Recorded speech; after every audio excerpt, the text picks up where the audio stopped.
Hi കൂട്ടുകാരെ, welcome back. അപ്പം നമുക്ക് ഇന്നൊരു വളരെ എളുപ്പത്തിലൊരു സാമ്പാർ വെക്കാൻ നോക്കിയാലോ? അപ്പോൾ സാമ്പാർ വെക്കേണ്ട സാധനങ്ങൾ എന്തൊക്കെയാണെന്ന് ഞാൻ കാണിച്ചു തരാം. അപ്പം നമുക്ക് പെട്ടെന്ന് സാമ്പാർ ഉണ്ടാക്കാൻ തുടങ്ങാം. അപ്പോൾ അതിന് വേണ്ട സാധനങ്ങൾ ഉള്ളി, വെളുത്തുള്ളി, പച്ചമുളക്, തക്കാളി. വെളുത്തുള്ളി ഇടുന്നെങ്കിൽ ഗ്യാസിന് പ്രോബ്ലം ഒന്നും ഇല്ലാതിരിക്കാൻ വേണ്ടി. പിന്നെ കുറച്ച് പരിപ്പ്. ഇതിപ്പോൾ ഞാൻ എടുത്തിരിക്കുന്ന മസൂർ ഡാളാണ്, അല്ലെങ്കിൽ സാമ്പാർ പരിപ്പ് എടുത്താലും മതി. വളരെ പെട്ടെന്ന് വേകുന്ന ഒരു പരിപ്പായത്.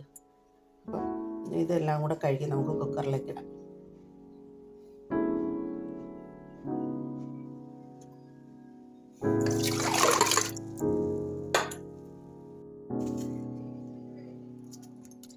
തക്കാളി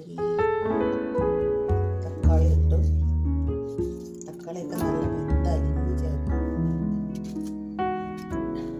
പച്ചമുളക്,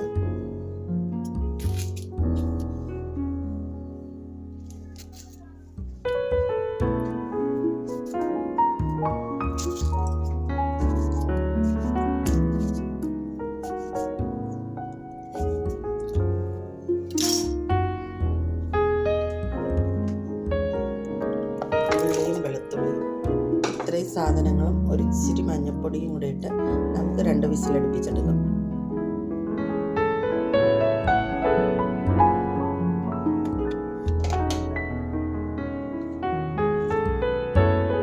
ഇതിലേക്ക് ഞാൻ എടുക്കുന്ന പച്ചക്കറി ഒരു വഴുതനങ്ങ, ഒരു ക്യാരറ്റ്, ഒരു കിഴങ്ങ്, 2-3 വെണ്ടയ്ക്ക, മുരിങ്ങയ്ക്ക എടുക്കുന്നുണ്ട്. ഇതൊന്നും ഇല്ലെങ്കിലും സാമ്പാറാക്കാം. അപ്പോൾ അത് തേച്ച് കഴിഞ്ഞിട്ട് 2 വെണ്ടയ്ക്ക ഇട്ടിട്ടാണെങ്കിൽ വെണ്ടയ്ക്ക സാമ്പാർ. ഇതിപ്പോൾ എൻ്റെ കയ്യിൽ ഇത്രയേ ഉള്ളൂ, അതുകൊണ്ട് ഇത്രയും പച്ചക്കറി എടുക്കും. അപ്പോൾ നമ്മുടെ സാമ്പാറല്ല, പരിപ്പും തക്കാളിയും ഉള്ളിയും വെളുത്തുള്ളിയും എല്ലാം നല്ല വെന്തരിഞ്ഞ്, പരിപ്പ് നല്ല വേഗം, അതാണ് സാമ്പാറിന് കൊഴുപ്പ് കൊടുക്കുന്നത്. നോക്കിയിട്ട് ഇതൊന്നും കടയുന്ന കണക്ക് ഇങ്ങനെ ഒന്ന് ഇളക്കി കൊടുക്കണം. നല്ല വെന്തലിഞ്ഞ കുത്തി കൊടുക്കുമ്പോൾ ഇത് നല്ല അരിയും. ഈ കഷ്ണത്തിൻ്റെ കൂടെ കിടക്കുമ്പോഴും ഇത് വേഗം പോകും. അപ്പോൾ ഞാൻ തയ്യാറാക്കി വെച്ചിരിക്കുന്ന പച്ചക്കറികൾ, നമ്മുടെ കയ്യിൽ എന്ത് പച്ചക്കറി ഉണ്ടോ അതെല്ലാം ഇട്ട് നമുക്ക് സാമ്പാർ വയ്ക്കാം. അപ്പോൾ രാവിലെ എഴുന്നേൽക്കുമ്പോൾ ഫ്രിഡ്ജിലുള്ളത് ഏതാണോ അത്, ഇല്ലെങ്കിൽ ഇത് ഇത്രയും ഇട്ടിട്ട് നമുക്ക് സാമ്പാർ വെക്കാം. ആ സാമ്പാറിൻ്റെ റെസിപ്പി പിന്നെ കാണിച്ചു തരാം. ഇതിപ്പോൾ ഉള്ള പച്ചക്കറി ഇട്ട് ഇത് ഇരുന്നാലും ചീത്തയായിപ്പോൾ. അപ്പോൾ ഇതെല്ലാം കൂടെ ഇട്ടിട്ട് സാമ്പാറാക്കിയേക്കാം. ഇട്ടു ഒരു ഗ്ലാസ് വെള്ളവും കൂടെ ഒഴിച്ച് നമുക്ക് ഒഴിക്കാം. 1 കപ്പ് വെള്ളം കൂടെ ഒഴിക്കുകയാണ്. 1 കപ്പ് വെള്ളം കൂടെ ഒഴിച്ച് കുറച്ച് കൂടി ഇട്ട് 8 വിസിലടുപ്പിക്കാം. പെട്ടെന്ന് കഷ്ണങ്ങൾ വെന്ത് കിട്ടും.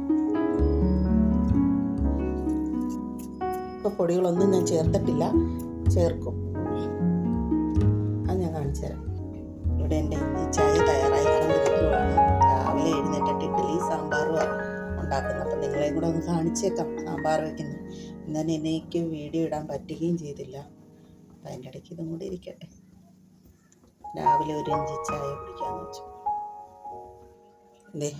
കഷ്ണങ്ങളെല്ലാം വെന്തു. ഇതിലേക്ക് പുളി ചേർത്ത് കഴിഞ്ഞിട്ട് നമുക്കൊന്ന് താളിച്ചൊഴിക്കുമ്പോൾ നമ്മുടെ സാമ്പാർ തയ്യാറാണ്. അപ്പോൾ താളിക്കാൻ വേണ്ട സാധനങ്ങൾ മല്ലിപ്പൊടി, മുളക് പൊടി, മഞ്ഞൾപ്പൊടി, കായപ്പൊടി ഞാൻ ഇടുമ്പോൾ കാണിച്ചു തരാം. ഇനി ചട്ടി ചൂടായി. ഈ താളിപ്പിൽ ഉള്ള സാധനങ്ങളാണ് നമുക്ക് സാമ്പാർ പൊടി വേണ്ടാതെ വരുന്നത്.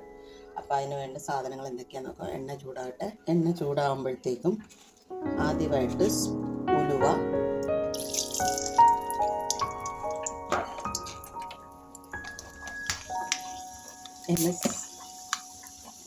ജീരകം, ചെറിയ ജീരകം, അത്,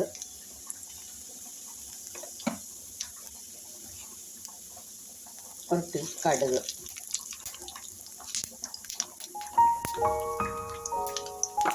ഇതെല്ലാം പൊട്ടി വരട്ടെ.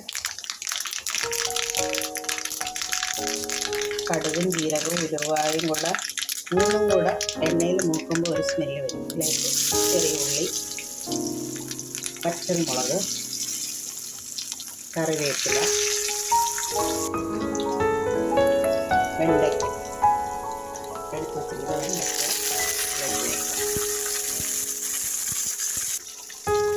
ഇതിലേക്ക് മുളക് പൊടി, മല്ലിപ്പൊടി, മഞ്ഞൾപ്പൊടി ഈ താളത്തിലേക്ക് ചേർക്കുക. ഇത് കരിഞ്ഞു പോകരുത്. തീ കുറച്ച് വെച്ച് ഒന്ന് ഇളക്കി കൊടുത്ത് മൂടി.